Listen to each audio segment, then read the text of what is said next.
I have always been fascinated by tattoos. In this day and age, more and more people are having them done. How will we know if the artist is safe? Let's hear it from Joeyvox of Moonshine Tattoos. I started tattooing way back 1989. Tattooing kasi is a new form of art. Bago siya eh. Hindi siya kagaya ng painting and other media. It's kind of intriguing kasi before it was like tattooing is associated with street gangs, prison. Pero na-realize ko it can be a different, more profound way of expressing your art.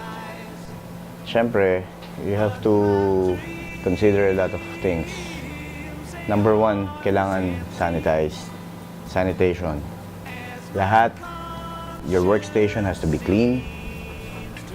Yung mga gamit na hinahawakan mo, mga bottles, kailangan naka-barrier, may plastic wraps, everything. Yung ilaw, yung nahahawakan mo, nakabalot. Equipment mo, it's either you use disposable tubes or you have to sterilize it with the autoclave. That's number one. Right after that, you get to work with your client with the design. Once you accomplish that, there's a way of doing the stencil, or you do it freehand, which is, I guess I'm well known for doing. And then you apply the tattoo. It's pretty basic eh, the way you the view proper sanitation is. Number one for me is safety of your client and yourself as well. Kasi tattoo artists tend to be the most exposed person in this practice. Mas exposed kami kaysa sa kliyente kasi kami iba-iba. We deal with different people every day. And you'll never know what kind of disease they're carrying. So you have to be aware na you have to protect yourself as well. In a way, you can consider it as like a form of medicine. It's kind of different kasi ang medical aspect of the practice during preparation and disposal of implements. Medyo meron silang relation pero during the process, yung artistic form na yung nagpo-flow eh.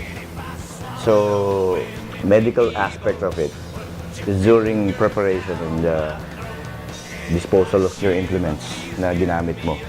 Since you're working with a human skin, marami kang pwedeng makontract.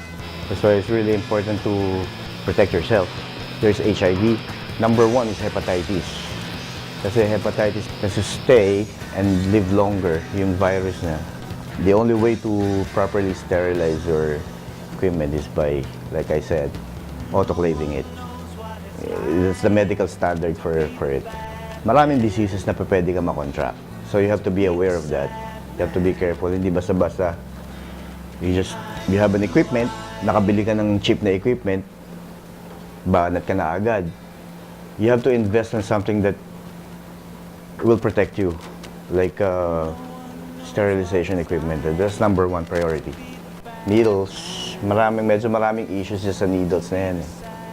Maraming suppliers ngayon, it's really not that expensive needles, provided na you know which kind of needles you use for a particular job. Pero number one yan, you have to inspect your needles kung is still sterile, hindi pa siya expired. Kasi needles come in a package, like this one right here.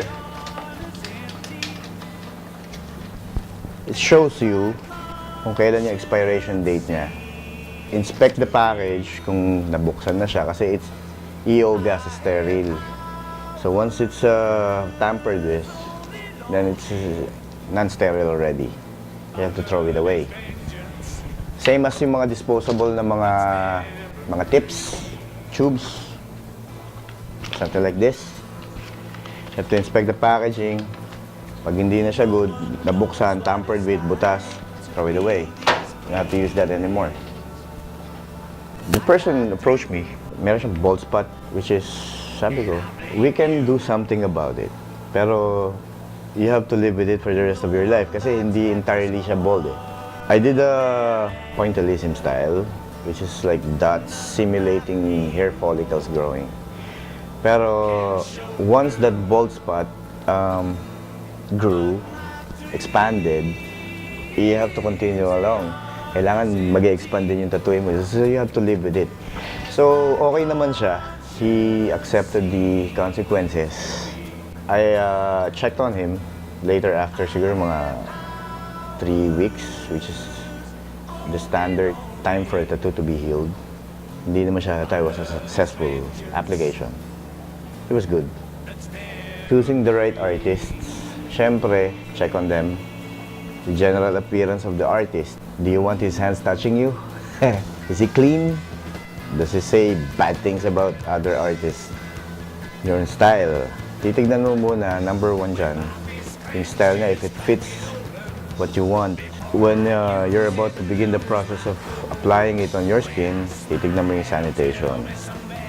Is he opening the packages fresh? It's never wrong to always ask. Laging, you have the benefit of the doubt na you have to ask them. You check on the equipment, if it's good, then you go on with it. You're comfortable with the style, you go on with it. Tapos, lastly, is he responsible enough na ipakita sa'yo how he disposed of his byproducts, like yung mga ginamit niya. It has to be properly disposed of.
My name is Enrico De Santos, and I am an attorney.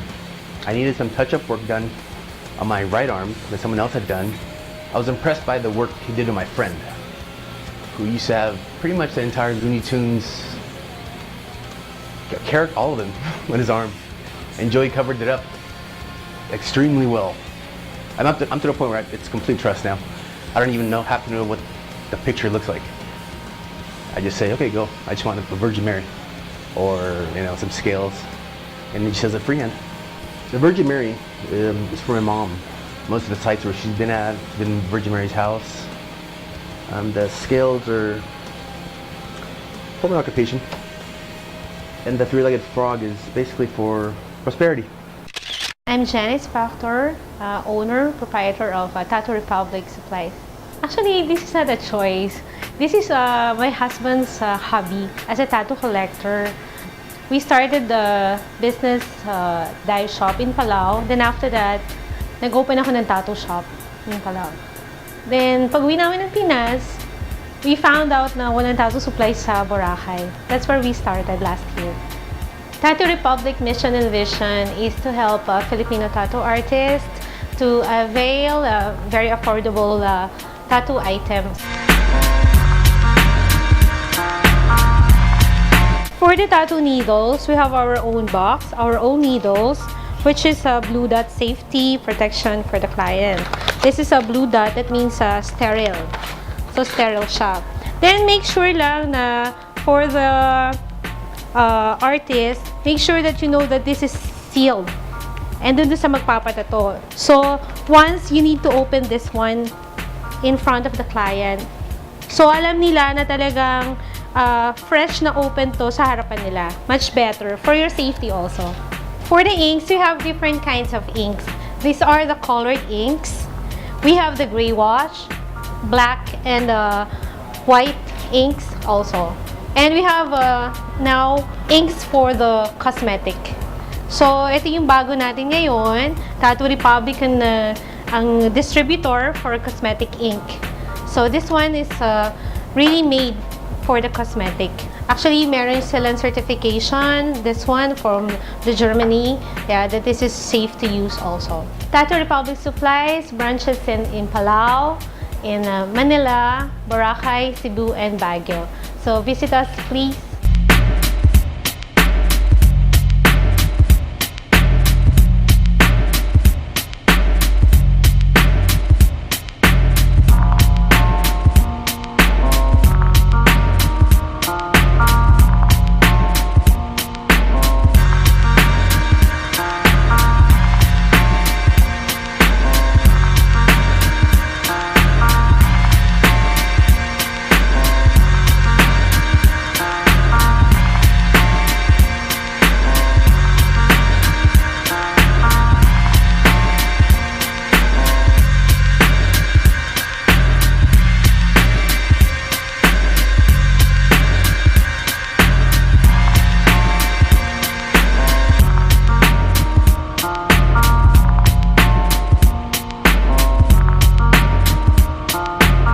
My name is Janice Factor from Tattoo Republic Supplies, and you're watching Camerageek.